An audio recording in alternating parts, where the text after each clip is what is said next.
Pagi tenang, petani membajak sawah di hujung desa. Jadilah khalifah yang berakal bijak, memelihara alam anugerah yang Maha Esa.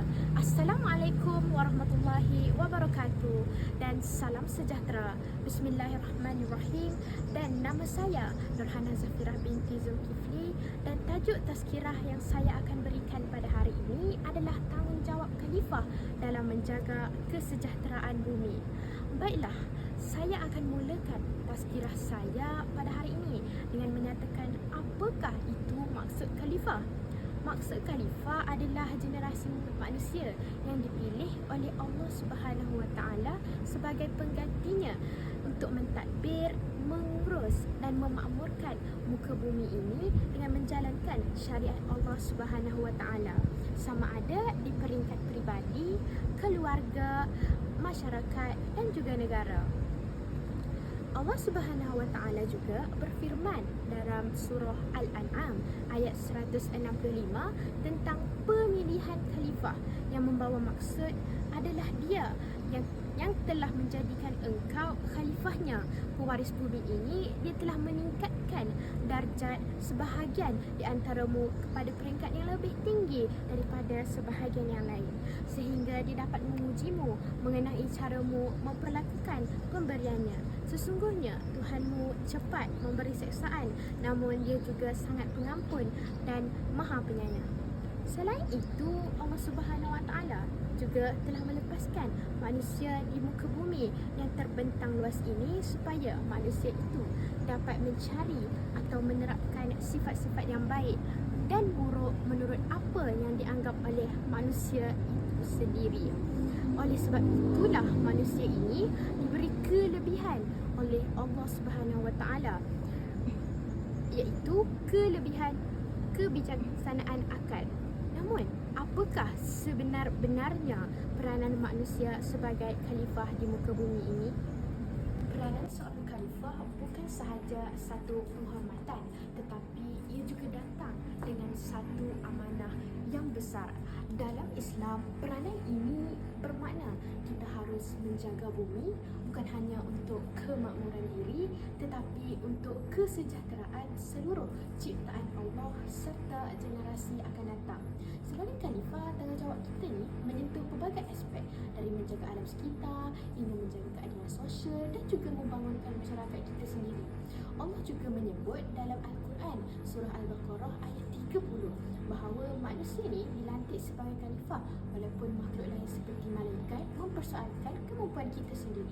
Tetapi Allah lebih memilih kita kerana manusia dikurniakan akal dan hati untuk membuat pilihan dan menilai yang mana yang baik dan yang mana yang buruk. Sebagai contoh, dalam dunia hari ini, kita dihadapkan dengan isu-isu alam sekitar yang semakin membimbangkan seperti pencemaran, perubahan iklim dan kepupusan spesies-spesies haiwan. Semua ini adalah akibat daripada eksploitasi daripada manusia itu sendiri yang rakus dan kurangnya rasa tanggungjawab sebagai khalifah di muka bumi ini. Kita sebenarnya perlu sedar bahawa setiap perbuatan kita meninggalkan kesan dan Allah akan menilai sejauh mana kita menjaga amanah yang telah diberikan ini. Sebagai seorang khalifah di muka bumi, kita juga perlu diamanahkan untuk berlakon adil dan ihsan sesama manusia. Kita perlu menjaga keadilan sosial adalah peranan utama kita sebagai khalifah di muka bumi ini. Dalam surah An-Nisa ayat 58, Allah juga berfirman, sesungguhnya Allah menyuruh kamu menyampaikan amanat kepada yang berhak menerimanya, dan apabila kamu menetapkan hukum di antara manusia, adalah kamu menetapkannya dengan adil. Justru itu, peranan khalifah ni tidak hanya menjaga hubungan kita dengan alam sahaja, tetapi kita juga perlu jaga hak-hak manusia yang lain, khususnya manusia yang lemah dan juga manusia yang memerlukan. Kita bertanggungjawab untuk menegakkan kesejahteraan kita dalam kalangan masyarakat setempat, contohnya dengan menolong mereka yang memerlukan dan juga memelihara keamanan.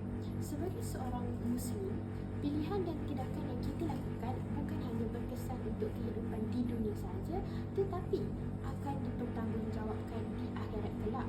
Rasulullah mengajarkan bahawa segala nikmat yang Allah kurniakan kepada kita pada hari kecil maupun nikmat yang besar akan dipersoalkan di akhirat kelak.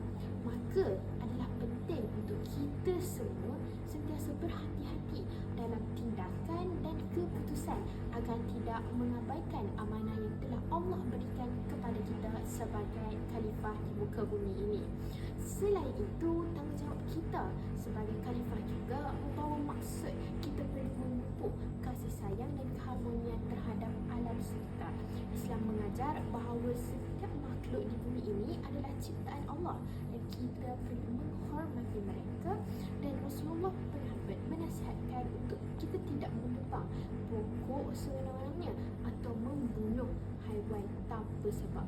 Tindakan kecil seperti mengurangkan penggunaan plastik, menanam pokok dan menjaga kebersihan juga adalah salah satu bentuk tanggungjawab kita sebagai khalifah di muka bumi ini. Semua ini sebenarnya memberi impak yang besar dan kepada kesejahteraan bumi kita dan mengekalkan keseimbangan alam kita. Akhir sekali, marilah kita bersama-sama berdoa agar Allah memberikan kita kekuatan untuk menjalankan tanggungjawab ini dengan ikhlas dan istiqamah. Bumi ini adalah amanah yang tidak ternilai dan semoga kita menjadi khalifah yang sentiasa bertanggungjawab serta mendapat keredaan Allah Subhanahu wa taala. Seperti sabda baginda Rasulullah sallallahu alaihi wasallam dari Ibnu Umar radhiyallahu anhu dari Nabi sallallahu alaihi wasallam bahawa baginda telah bersabda, ketahuilah setiap kalian adalah pemimpin dan setiap kalian bertanggungjawab atas apa yang dipimpinnya. Seterusnya, seperti yang kita ketahui, konsep khalifah ini merangkumi tanggungjawab besar yang dipikul manusia dalam menjaga kemakmuran di dunia ini berdasarkan panduan yang telah digariskan oleh Allah Subhanahu wa taala. Sebagai generasi madani, kita diingatkan untuk mencontohi sifat-sifat Rasulullah sallallahu alaihi wasallam dalam menjalankan amanah kita sebagai khalifah di muka bumi ini. Rasulullah menunjukkan contoh kepimpinan yang penuh kasih sayang, keadilan dan juga kesederhanaan dalam setiap aspek kehidupan kita. Baginda tidak pernah zalim terhadap alam sekitar ataupun makhluk Allah ataupun sesiapa pun. Malah baginda mengajar kita untuk berlaku ihsan terhadap semua makhluk termasuk haiwan dan juga tumbuhan. Generasi madani kita bukan sekadar membina bangunan dan kemajuan teknologi, tetapi lebih daripada itu, yang membina peradaban yang berteraskan nilai-nilai Islam yang syumul. Sebagai khalifah, kita hendaklah mempunyai akhlak mulia bagi mencapai kejayaan, kerana dengan akhlak mulia kita dapat membina masyarakat yang saling menghormati, berkasih sayang dan juga harmoni. Mengamalkan sunnah baginda membawa kita kepada kehidupan yang lebih seimbang dan sentiasa bersyukur dengan nikmat yang telah diberikan oleh Allah Subhanahu wa taala.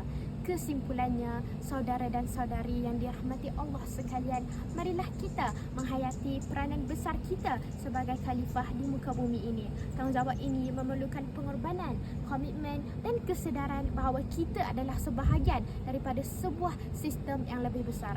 Marilah kita contohi akhlak Rasulullah sallallahu alaihi wasallam dalam menjalankan amanah ini supaya kita dapat membawa kesejahteraan kepada bumi dan generasi yang akan datang. Semoga kita menjadi generasi madani yang berjaya di dunia dan akhirat serta menjadi khalifah Allah yang sentiasa bertanggungjawab dan dicintai oleh Allah Subhanahu wa taala. Wallahu alam.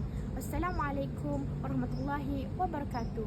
Semoga tazkirah ini mengingatkan kita tentang pentingnya peranan kita sebagai khalifah dalam mengamalkan akhlak mulia dan sunnah Rasulullah sallallahu alaihi wasallam dalam setiap aspek kehidupan. Assalamualaikum.